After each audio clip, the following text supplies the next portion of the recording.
Hay heridas, hijo mío, que ni el tiempo ni la arena del desierto consiguen borrar, ¿sabes? Se quedan aquí, en el alma, como cicatrices que duelen con cada recuerdo, que te pellizcan el corazón cuando menos te lo esperas. Mira estas manos, arrugadas y temblorosas.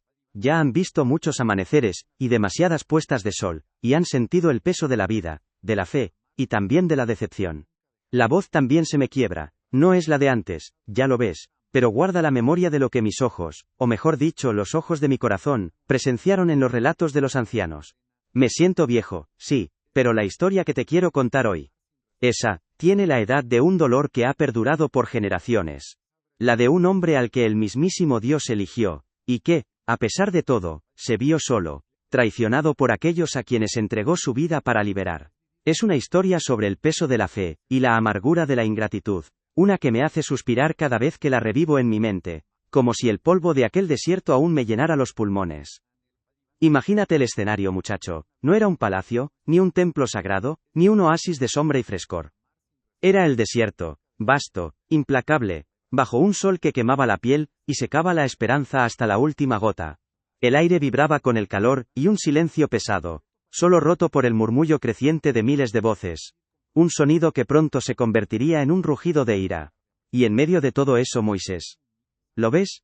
El mismo que había hablado con Dios cara a cara, el que había extendido su vara y partido el mar en dos, el que les había prometido la libertad. Ahora estaba allí, de pie, frente a la misma gente que había sacado de la esclavitud, y ¿sabes qué querían hacerle? Querían apedrearle. Sí, apedrearle. Después de ver los prodigios, las plagas, la libertad, que tu propia gente, tu sangre, la que juraste proteger con tu vida, te quiera matar. Es una herida que no cicatriza, un golpe al alma que te hace cuestionar todo lo que creías saber sobre la lealtad y el amor al prójimo. El solo pensarlo me revuelve el estómago, incluso ahora tantos años después. El olor en el desierto es peculiar, ¿sabes? Una mezcla de polvo seco que se te mete hasta en los huesos. El sudor de miles de cuerpos agotados que han caminado sin descanso, el humo rancio de alguna hoguera lejana que ya no calentaba el espíritu, y sobre todo, el hedor agrio de la desesperación, de la ira que fermenta. La luz del sol, en lugar de ser un consuelo, era un martillo constante en la cabeza, acentuando las sombras largas y distorsionadas de la multitud que se arremolinaba. Los niños lloraban, ajenos a la tragedia que se cernía, mientras las mujeres, con los rostros cubiertos por el velo del miedo, observaban el creciente furor de sus hombres. Un furor que, en lugar de dirigirse a la dura realidad del desierto, a la falta de agua o de pan, se volcaba contra el único que los guiaba. Era una injusticia tan palpable que podías sentirla en el aire, densa, pesada, asfixiante, como una nube de tormenta que no traería lluvia, sino solo más dolor. La ira de la turba era como un fuego que prendía en la sequedad del ambiente, y Moisés, allí parado, parecía el único árbol en un incendio forestal, vulnerable, pero con una raíz profunda. Él, que había visto la zarza ardiendo, que había sentido la voz de Dios en lo más profundo de su ser, ahora veía solo piedras en las manos de sus hermanos. No eran piedras para construir un refugio, no, eran piedras para matar. Y el ruido, el murmullo de antes se había transformado en un clamor ensordecedor, un coro de acusaciones y maldiciones que rebotaba en las rocas, y se perdía en la inmensidad del cielo azul, implacable. Cada grito era una puñalada. Recuerdo pensar en ese momento, ¿cómo puede un líder soportar tal peso? ¿Cómo puede seguir adelante cuando aquellos por quienes luchas se vuelven contra ti con tal ferocidad? Es una carga insoportable, hijo, una que te dobla el espíritu y te hace dudar hasta de tus propias convicciones más profundas. El desierto que antes había sido el escenario de la liberación, se convertía ahora en el testigo mudo de una traición. Y Moisés, con el rostro marcado por la arena y el cansancio, pero con una dignidad que solo los grandes profetas poseen, se mantenía firme, esperando lo inevitable. Pero en sus ojos, si uno miraba bien, había una chispa de, ¿qué? ¿Tristeza? ¿Desesperación? Quizás, solo quizás, una pregunta silenciosa dirigida al mismo cielo que antes le había dado todas las respuestas. Una pregunta que resonaba en el vacío, ¿por qué, Señor? Talis pua. Y el silencio era su única respuesta en aquel momento de cruel ingratitud. Hay heridas, hijo mío, que ni el tiempo ni la arena del desierto consiguen borrar, ¿sabes? Se quedan aquí, en el alma, como cicatrices que duelen con cada recuerdo, que te pellizcan el corazón cuando menos te lo esperas. Mira estas manos, arrugadas y temblorosas. Ya han visto muchos amaneceres, y demasiadas puestas de sol, y han sentido el peso de la vida, de la fe, y también de la decepción. La voz también se me quiebra, No es la de antes, ya lo ves, pero guarda la memoria de lo que mis ojos, o mejor dicho, los ojos de mi corazón, presenciaron en los relatos de los ancianos. Me siento viejo, sí, pero la historia que te quiero contar hoy, esa tiene la edad de un dolor que ha perdurado por generaciones. La de un hombre al que el mismísimo Dios eligió, y que, a pesar de todo, se vio solo, traicionado por aquellos a quienes entregó su vida para liberar. Es una historia sobre el peso de la fe, y la amargura de la ingratitud, una que me hace suspirar cada vez que la revivo en mi mente, como si el polvo de aquel desierto, aún me llenara los pulmones. Imagínate el escenario, muchacho. No era un palacio, ni un templo sagrado, ni un oasis de sombra y frescor, era el desierto, vasto, implacable, bajo un sol que quemaba la piel, y secaba la esperanza hasta la última gota. El aire vibraba con el calor, y un silencio pesado, solo roto por el murmullo creciente de miles de voces, un sonido que pronto se convertiría en un rugido de ira. Y en medio de todo eso, Moisés. ¿Lo ves? El mismo que había hablado con Dios cara a cara, el que había extendido su vara y partido el mar en dos, el que les había prometido la libertad. Ahora estaba allí, de pie, frente a la misma gente que había sacado de la esclavitud, ¿y sabes qué querían hacerle? Querían apedrearle. Sí, apedrearle.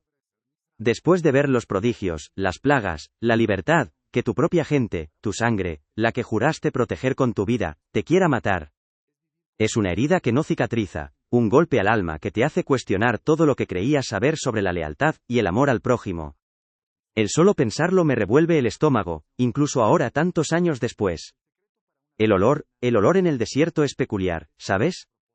Una mezcla de polvo seco que se te mete hasta en los huesos, el sudor de miles de cuerpos agotados que han caminado sin descanso, el humo rancio de alguna hoguera lejana que ya no calentaba el espíritu, y sobre todo, el hedor agrio de la desesperación, de la ira que fermenta. La luz del sol, en lugar de ser un consuelo, era un martillo constante en la cabeza, acentuando las sombras largas y distorsionadas de la multitud que se arremolinaba. Los niños lloraban, ajenos a la tragedia que se cernía, mientras las mujeres, con los rostros cubiertos por el velo del miedo, observaban el creciente furor de sus hombres. Un furor que, en lugar de dirigirse a la dura realidad del desierto, a la falta de agua o de pan, se volcaba contra el único que los guiaba. Era una injusticia tan palpable, que podías sentirla en el aire, densa, pesada, asfixiante, como una nube de tormenta que no traería lluvia, sino solo más dolor. La ira de la turba era como un fuego que prendía en la sequedad del ambiente, y Moisés, allí parado, parecía el único árbol en un incendio forestal, vulnerable, pero con una raíz profunda. Él, que había visto la zarza ardiendo, que había sentido la voz de Dios en lo más profundo de su ser, ahora veía solo piedras en las manos de sus hermanos. No eran piedras para construir un refugio, no, eran piedras para matar. Y el ruido, el murmullo de antes, se había transformado en un clamor ensordecedor, un coro de acusaciones y maldiciones, que rebotaba en las rocas, y se perdía en la inmensidad del cielo azul, implacable. Cada grito era una puñalada. Recuerdo pensar en ese momento, ¿cómo puede un líder soportar tal peso? ¿Cómo puedes seguir adelante cuando aquellos por quienes luchas se vuelven contra ti con tal ferocidad? Es una carga insoportable, hijo. Una que te dobla el espíritu y te hace dudar hasta de tus propias convicciones más profundas. El desierto, que antes había sido el escenario de la liberación, se convertía ahora en el testigo mudo de una traición. Y Moisés, con el rostro marcado por la arena y el cansancio, pero con una dignidad que solo los grandes profetas poseen, se mantenía firme, esperando lo inevitable. Pero en sus ojos, si uno miraba bien, había una chispa de, ¿qué? ¿Tristeza? ¿Desesperación? Quizás, solo quizás, una pregunta silenciosa dirigida al mismo cielo que antes, le había dado todas las respuestas. Una pregunta que resonaba en el vacío. ¿Por qué, señor? Kosulaksi. Y el silencio era su única respuesta en aquel momento de cruel ingratitud. Y en ese silencio, muchacho, me imagino a Moisés, con la mirada perdida en el horizonte ardiente, viendo no las caras de furia que tenía delante, sino los rostros de otro tiempo, de otra esperanza. ¿Qué recordaría en ese instante tan amargo? Quizá los años en Egipto, las aldeas de adobe donde crecieron, el polvo rojizo que se pegaba a nuestras sandalias y a nuestras vidas.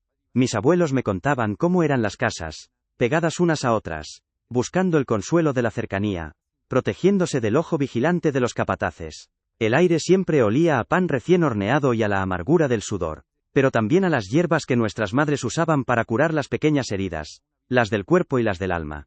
Era un mundo de contrastes, donde la opresión era una sombra constante, pero la luz de la fe, aunque tenue, nunca se apagaba del todo.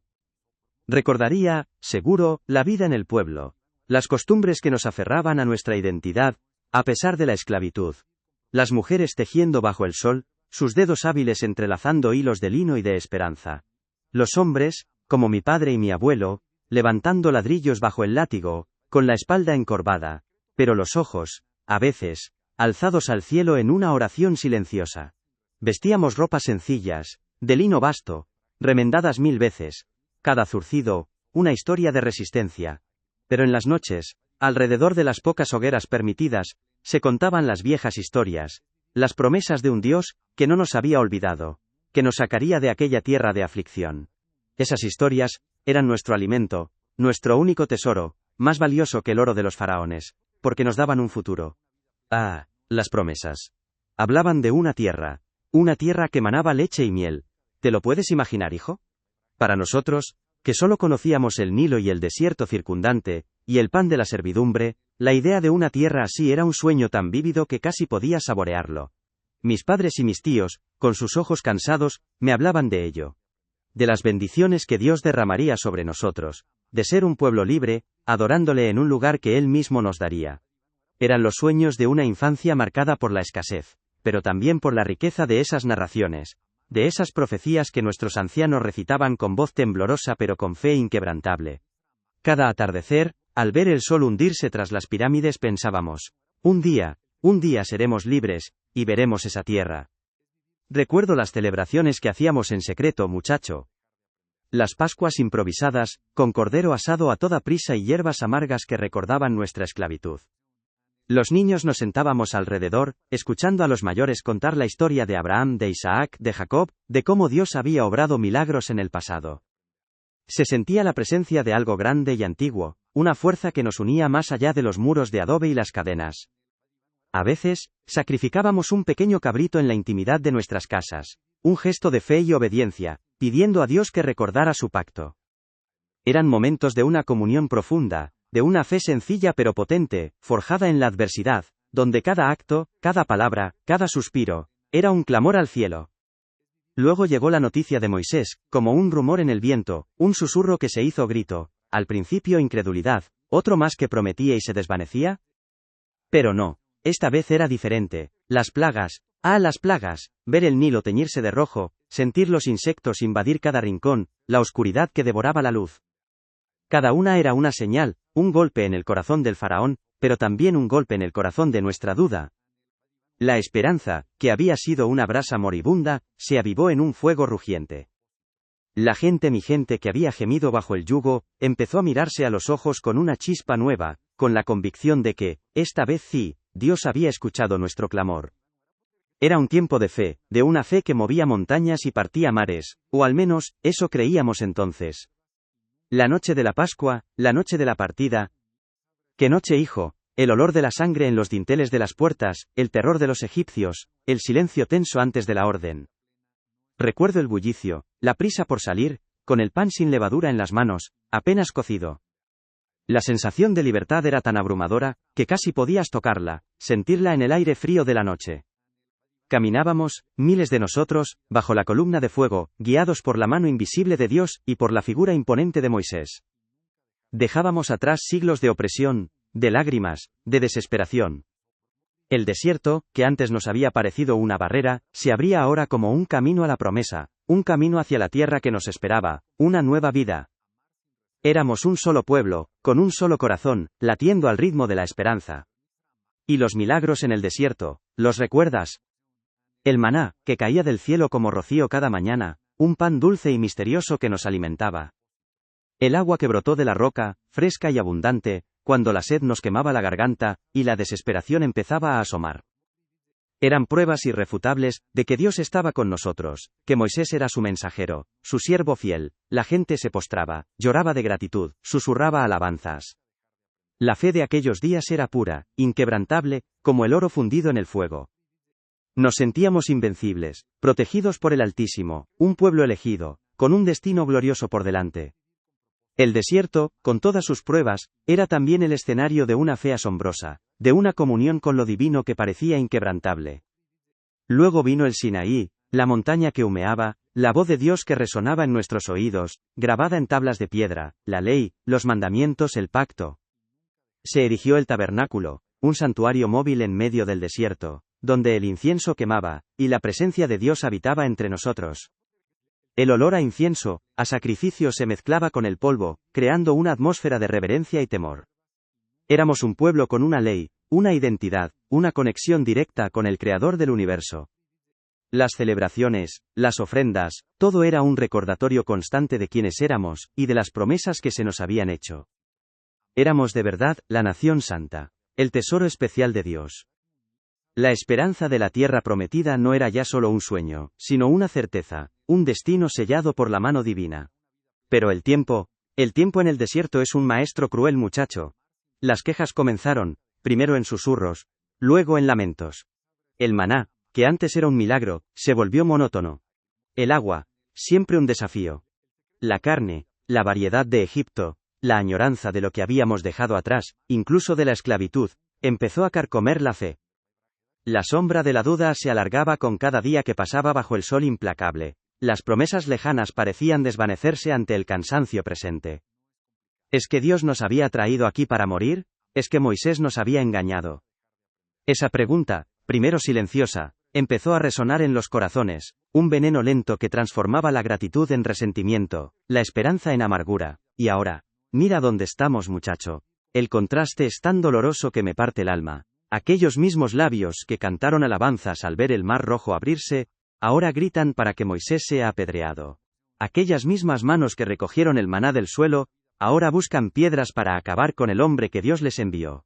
¿Cómo es posible que se olvide tan rápido, tan profundamente lo que Dios hizo por nosotros? La fe que una vez fue el cimiento de nuestra existencia, se ha desmoronado bajo el peso de la impaciencia y la ingratitud. Es una herida abierta, ¿sabes? Ver cómo la esperanza se convierte en veneno, cómo la lealtad se deshace en traición. ¿Qué clase de olvido es este que nos lleva a destruir a quien nos ha salvado?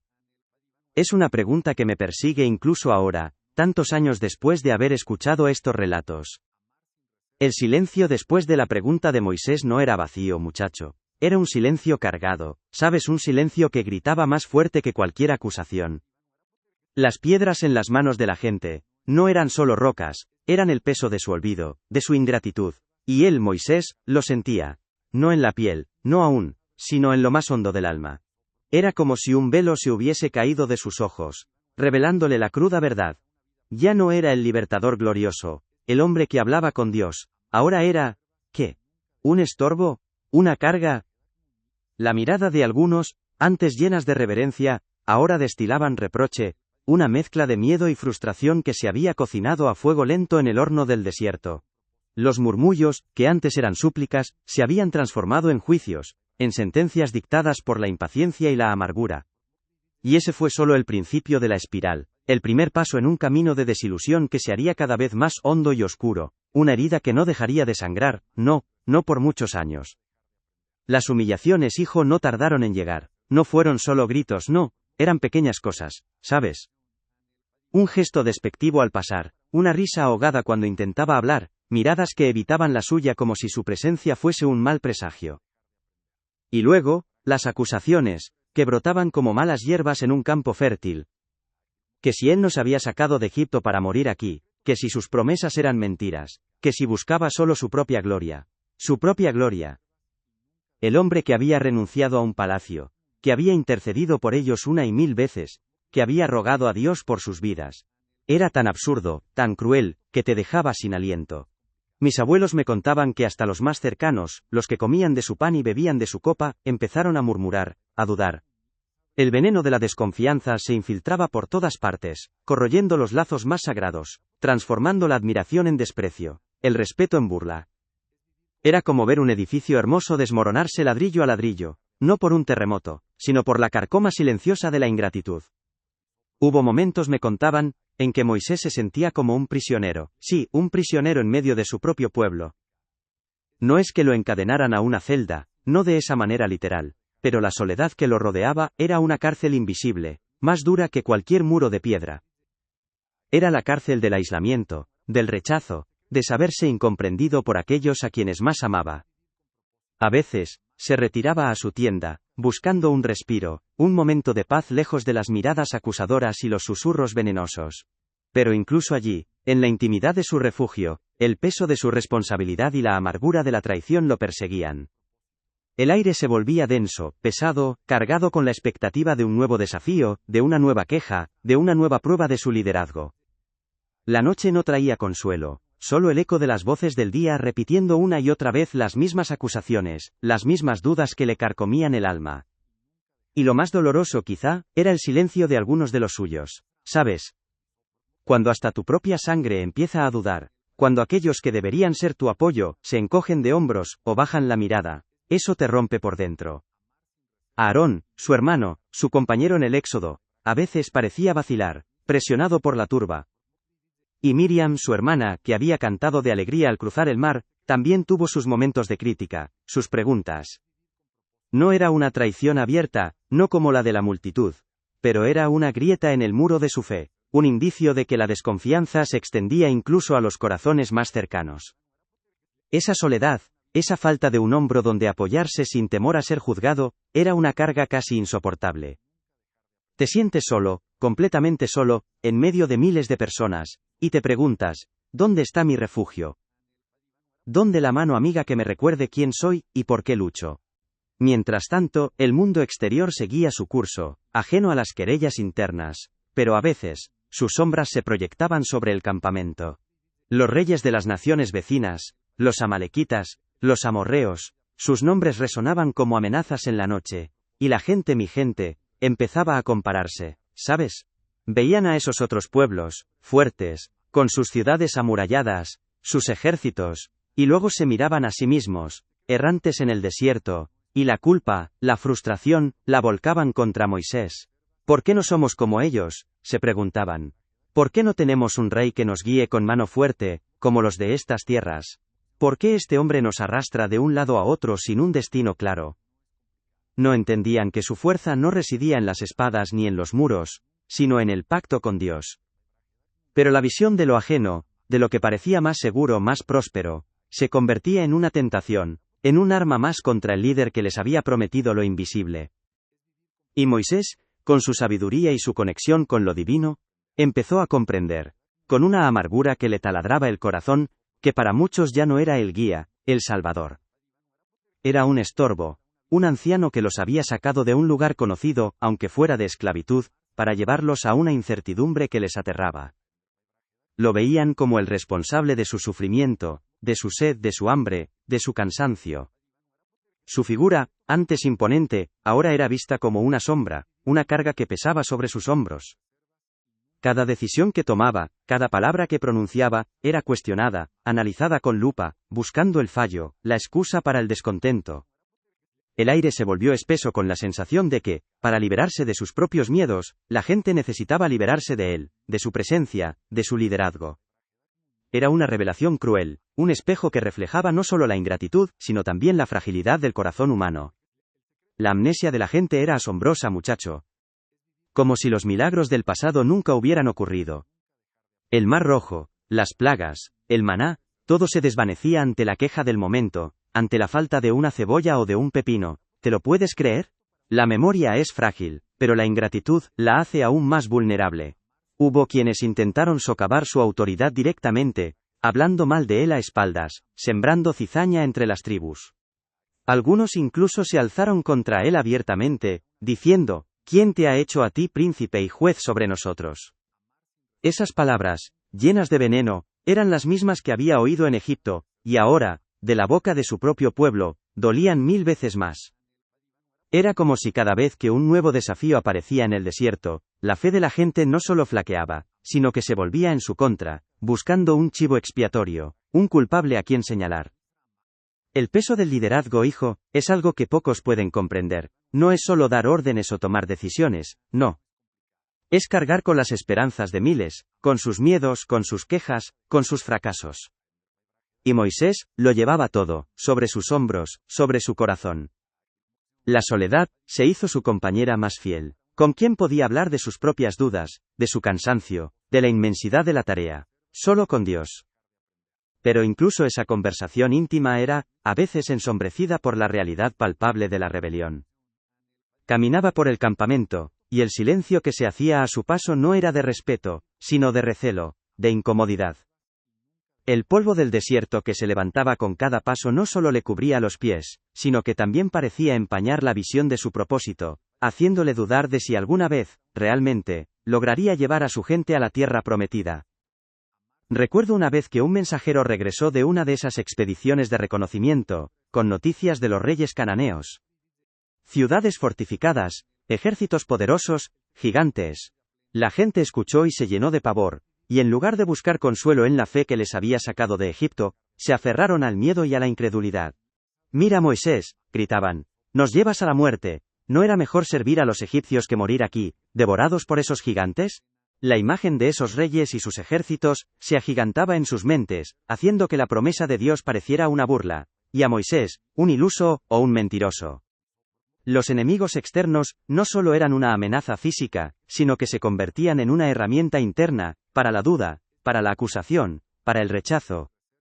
Era un ciclo vicioso, donde cada obstáculo, en lugar de fortalecer la fe, la debilitaba y la volvía contra su propio líder. La realización de que era visto como un estorbo, y no solo eso, sino como una amenaza, se clavó en su corazón como una estaca helada. Amenaza. Él, que solo quería su bien, su libertad, su futuro. Pero sí. Para la gente que se sentía atrapada, que no veía el final del desierto, Moisés, con su insistencia en la obediencia a Dios, con sus leyes y sus mandamientos, se había convertido en un obstáculo para sus propios deseos carnales, para su anhelo de volver a lo conocido, a la seguridad de la esclavitud. Su presencia constante, su voz que recordaba el pacto, era un reproche silencioso a su falta de fe. Por eso lo querían fuera, para poder hacer lo que quisieran, para poder quejarse a sus anchas, para poder olvidar las promesas, y abrazar la desesperación. Era una verdad amarga, una que te hacía cuestionar la naturaleza misma del amor y la lealtad humana. Y la rebelión, hijo, no se quedó en murmullos, se hizo abierta. Coré, Datán y Abiram. Recuerda sus nombres. Hombres de su propia tribu, líderes entre el pueblo, que se alzaron contra él, y contra Aarón, diciendo, «Basta ya.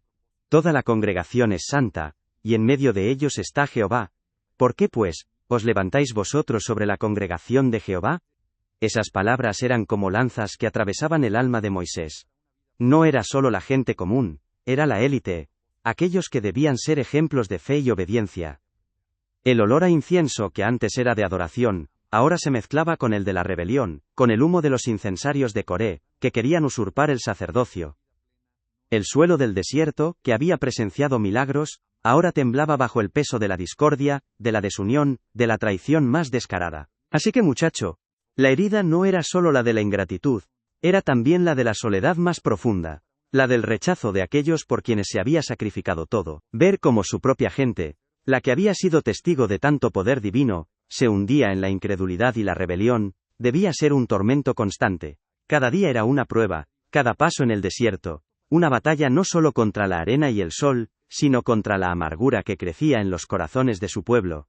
Y a pesar de todo, él seguía. ¿Por qué? Esa es la pregunta que me hago. ¿Qué fuerza interior lo mantenía en pie? Porque la fe de la gente, la fe en él, se había esfumado como el rocío matutino. Y sin embargo, la historia nos dice que siguió adelante, cargando con el peso de esa traición, con la visión de la tierra prometida ardiendo aún en su corazón, aunque para muchos, él mismo se hubiera convertido en el último obstáculo para llegar a ella.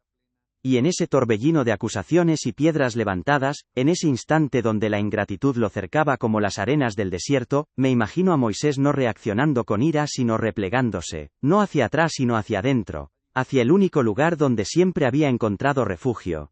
Era como si el ruido de la turba se desvaneciera, y en su lugar, el eco de una voz familiar, antigua, resonara en su memoria. La voz que había escuchado en la zarza ardiente, ¿sabes? Aquella que le había hablado sin que se quemara, que le había dado una misión que parecía imposible, la de liberar a un pueblo esclavo. Esa voz era su ancla, su secreto más guardado, una conexión tan íntima, tan personal, que nadie más podía comprenderla, ni siquiera los que ahora querían apedrearle. Él no era solo un líder, era un vaso, un instrumento, y esa verdad profunda era su fuerza inquebrantable, una fe que nadie le podía quitar. Me gusta pensar que, en esos momentos de cruda traición, su mente volaba hacia Cípora, su esposa, y a sus hijos, Gersón y Eliezer. ¿Recuerdas sus nombres? Ella, con su sabiduría silenciosa, con la calma que le daba la vida en Madián, lejos del bullicio de Egipto, y de la agitación del desierto. Me imagino a Moisés recordando sus ojos, que siempre le veían con una comprensión que el pueblo nunca tuvo, una mirada que le decía, sé quién eres, sé lo que llevas en el corazón. Y sus hijos, pequeños, inocentes, ajenos a la carga que su padre soportaba, pero que representaban la promesa de un futuro, de una herencia que iba más allá de la tierra o del oro, eran un recordatorio de su humanidad, de los lazos de sangre que, a pesar de todo, se mantenían firmes. Un pequeño oasis de amor y lealtad, en medio de la aridez de la ingratitud que ahora le rodeaba. Y luego estaba el pacto, muchacho, el pacto con Dios. No solo las tablas de la ley, no, sino la experiencia personal, en la cima del Sinaí. ¿Te imaginas? La montaña humeando, el trueno retumbando, la tierra temblando bajo sus pies, y él, solo, cara a cara con la majestad divina. El olor a azufre, la densa nube que lo envolvía todo, y en medio de eso, la voz. No una voz de trueno solamente, sino una que hablaba a su espíritu, que le confiaba un propósito, un destino. Era un peso, sí, un peso inmenso, pero también un honor, una comunión, que sellaba su alma con la del Creador. Aquello no era una simple tarea política o militar. Era una misión divina, una carga que aceptó con humildad, y que llevaba con una dignidad que solo podía venir de esa conexión profunda. Ese era el verdadero valor, la riqueza que ni el oro de Egipto ni la ingratitud del desierto podían comprar o corroer. Pero la gente, ¿qué sabían ellos de eso? Veían al hombre, al que había extendido su vara, al que subía a la montaña y bajaba con leyes. Veían los milagros, sí, pero no veían el alma. No entendían el costo personal, la soledad de esa comunión, la carga de cada palabra que Dios le confiaba. Para ellos Moisés era un medio, una herramienta para saciar su sed, su hambre, su deseo de tierra. No comprendían que él era mucho más que eso, que su autoridad venía de un lugar que sus ojos carnales no podían ver. Por eso lo subestimaban, por eso lo creían prescindible, porque solo veían la superficie, la capa de polvo del desierto, y no el fuego divino que ardía en su interior.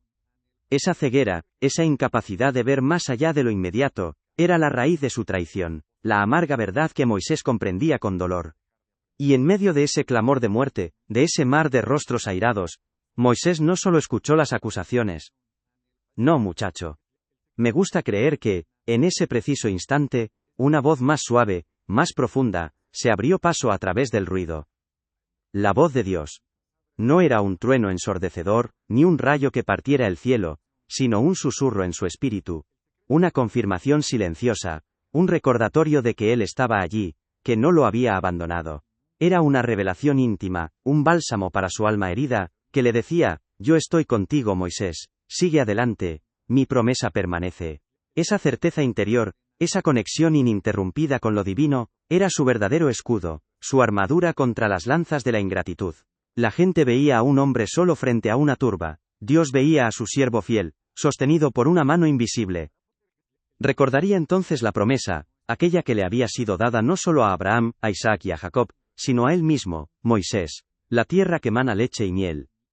No era una fantasía, no, era una certeza grabada en su corazón por el mismo Dios.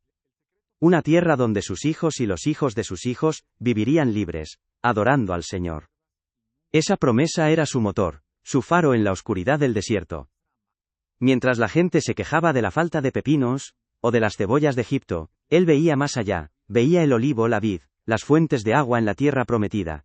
Esa visión, esa herencia espiritual, era lo que lo mantenía en pie, lo que le daba la fuerza para seguir adelante a pesar de la constante rebelión. Era su tesoro, su razón de ser, mucho más valioso que cualquier reconocimiento o lealtad humana. Su fe, muchacho, era su secreto mejor guardado. No una fe ruidosa, no, sino una fe silenciosa, profunda, arraigada en el conocimiento de quién era Dios. Él sabía que Dios era fiel, incluso cuando su pueblo no lo era. Él sabía que Dios cumpliría sus promesas, incluso si la gente dudaba a cada paso. Esa fe no dependía de las circunstancias, ni de la aprobación de la multitud, ni de la comodidad del camino.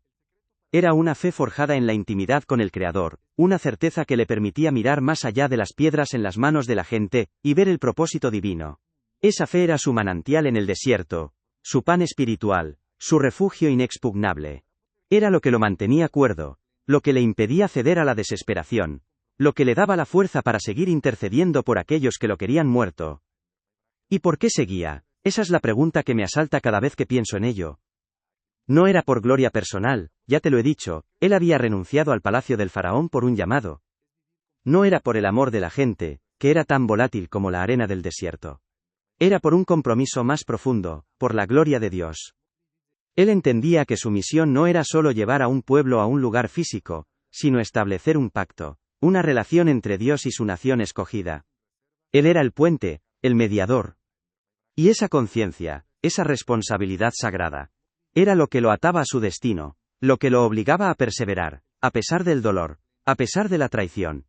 La gente lo veía como un obstáculo, pero él se veía a sí mismo como un siervo, un eslabón vital en la cadena de las promesas divinas. Así que, hijo mío, la revelación para Moisés no fue un rayo que cayera del cielo para castigar a la multitud, no. Fue una revelación interna, silenciosa pero poderosa. Fue la confirmación de que su llamado era inquebrantable, que la voz de Dios seguía siendo clara, a pesar del estruendo de la rebelión. Comprendió que su valor no residía en la aceptación de su pueblo, sino en su obediencia a Dios, en la fidelidad al pacto. Y esa verdad, esa certeza de su propósito divino, se convirtió en su fuerza secreta, en el tesoro, que nadie podía arrebatarle. Él era el elegido de Dios, y esa identidad, forjada en el fuego de la intimidad divina, era su verdadera herencia, su inmutable valor, lo que le permitiría seguir adelante, incluso cuando el mundo entero parecía volverse en su contra. En aquel momento de furia desatada, con las piedras ya casi en el aire, y el clamor de muerte resonando en sus oídos, Moisés hizo algo que muy pocos, o quizás nadie de la multitud pudo comprender.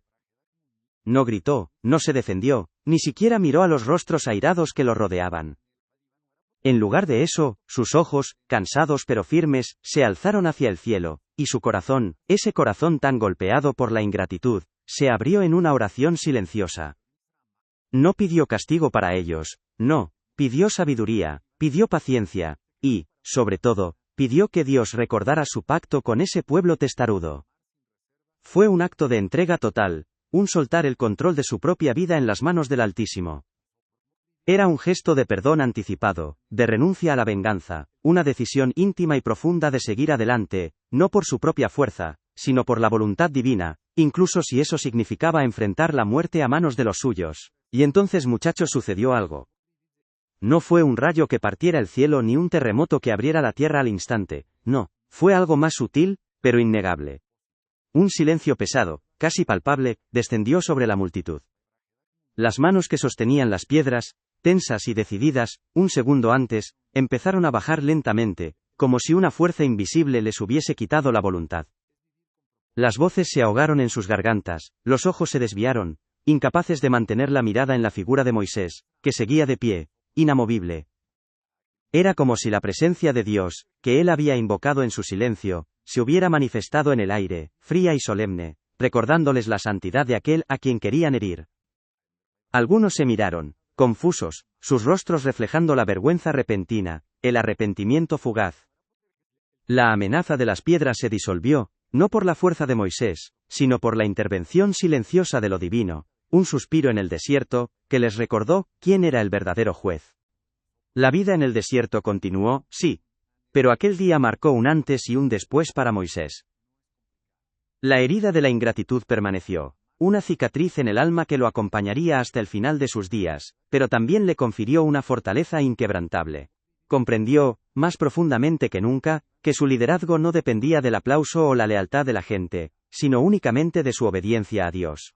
Ya no buscaba la aprobación humana, su mirada estaba fija en el propósito divino.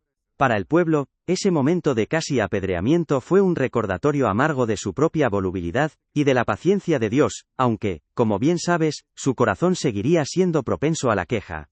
Moisés, sin embargo, siguió adelante, no con resentimiento, sino con una renovada determinación, sabiendo que su recompensa no vendría de los hombres, sino del cielo. Era una carga pesada, sí, pero también una liberación, la libertad de las expectativas humanas, para servir solo al Creador. ¿Ves, hijo mío? Esta historia de Moisés, de su fe inquebrantable frente a la traición más amarga, no es solo un relato de hace miles de años. Es un espejo para el alma, ¿no crees? Nos habla de la fragilidad del corazón humano, de lo fácil que es olvidar los milagros, y centrarse en la escasez del momento. Pero también nos muestra la grandeza de un líder que, ante la injusticia, elige el perdón y la rendición, a una voluntad superior. ¿Cuántas veces nosotros mismos, en nuestra impaciencia, hemos querido apedrear a quienes nos guían, o incluso a Dios mismo, con nuestra incredulidad y nuestras quejas, olvidando sus bendiciones pasadas? Te pregunto, muchacho, ¿dónde pones tu fe cuando el desierto de la vida te agobia y los que te rodean te fallan? ¿En la fuerza de los hombres, o en la quietud de una oración silenciosa que lo entrega todo? Si esta historia ha tocado tu corazón y te ha hecho reflexionar, suscríbete, para escuchar más relatos como este.